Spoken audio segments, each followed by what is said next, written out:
तहलील को 110 दिन, खैबर पख्तूनख्वा की असम्बली की तहलील को 102 दिन, निगरां हुकूमतों के क़याम को 90 दिन से ज़्यादा हो गया है और ये मुसलसल हमें नहीं मालूम कि कैफियत कब तक जारी रहेगी।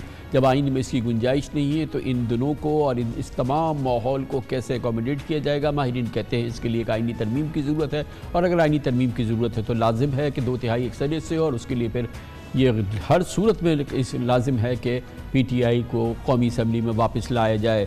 इस आइनी बहरान पर बात करते हैं हमें ज्वाइन करें जनाब अहमद बिलाल महबूब, एग्जीक्यूटिव डायरेक्टर पिलडार। बहुत बहुत शुक्रिया अहमद बिलाल महबूब साहब। अब तो खैर ज़ाहिर है 90 दिन वाली बात तो हवा हुई, अब वो तो उससे कहीं आगे निकल गया। बड़े सुकून से, कोई प्रॉब्लम नहीं है। इसी तरह से निगरान हुकूमतें जो थी बनती हैं, जिसका हर लिहाज से आइन में 90 दिन है, वो भी गुजर गई। एक नामजद निज़ाम जो है चल रहा है, पंजाब में भी जो है वो, और KP में इलेक्शंस नहीं हो रहे हैं, और आइन की अपनी जगह जो इस हवाले से शिक़े हैं वो अपनी जगह बरकरार है। अब ये ज़माना जो है ये क्या ज़माना कहलाएगा और इसको कैसे हम इसकी कानूनी और आइनी हैसियत को किसी सूरत से रिस्टोर करें? बहुत शुक्रिया कामरान साहब। ये दुरुस्त कहा कि ये जो मुद्दत है, ये इलेक्शन के 90 रोज़ के बाद का जो मुद्दत है, इसको किसी न किसी स्टेज पे वैलिडेट करना पड़ेगा, असम्बली से वैलिडेट होना होगा।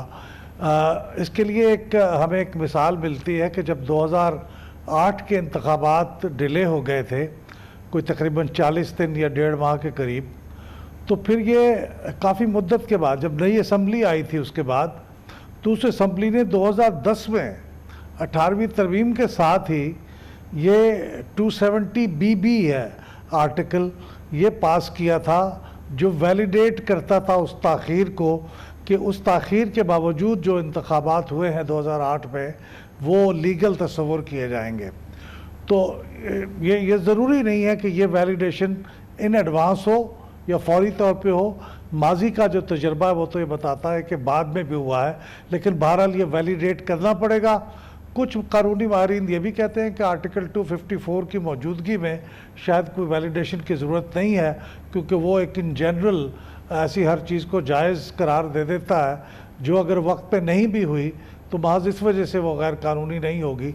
लेकिन इसके बारे में मेरा ख्याल ज़्यादा सेफ़ यही होगा कि इसकी वैलिडेशन असम्बली के ज़रिए कराई और जाए। इसकी और फिर जाहिर है कि जैसे कि माली साल मुकम्मल हो रहा है और ये केयर टेकर्स गवर्नमेंट चलती रहती हैं, तो फिर ये बजट की क्या कैफियत पैदा होगी अहमद बिलाल साहब? मेरा ख्याल तो ये है कि ये जो केयर टेकर गवर्नमेंट्स है, ये तो एक महदूद मुद्दत का बजट ही दे सकेंगी, 1 साल का बजट शायद नहीं देंगी।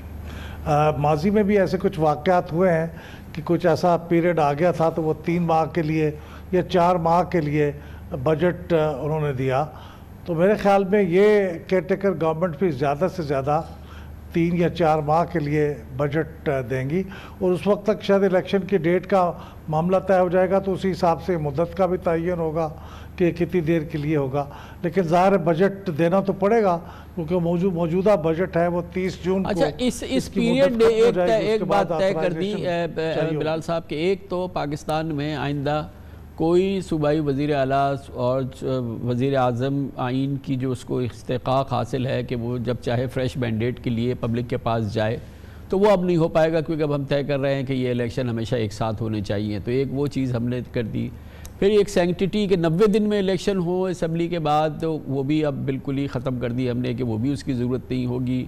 निगरान हुकूमतें आएँ, 90 दिन रहें, 100 दिन रहें, 200 दिन रहें, 150 दिन रहें, यानी कि इस दफ़ा तो ये भी हमने तय कर दिया।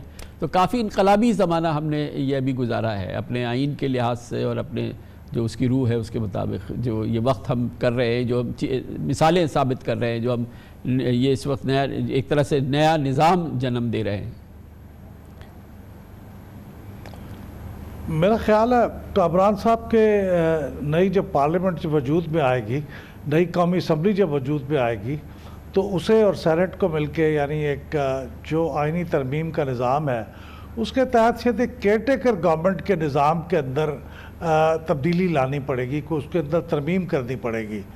क्योंकि आपको मालूम है, कई दफ़ा आपके प्रोग्राम में इसका जिक्र भी हुआ है कि इंडिया में भी ये कई दफ़ा इलेक्शंस सूबाई। बहुत बहुत शुक्रिया अहमद बिलाल महबूब साहब हमारे साथ मौजूद थे।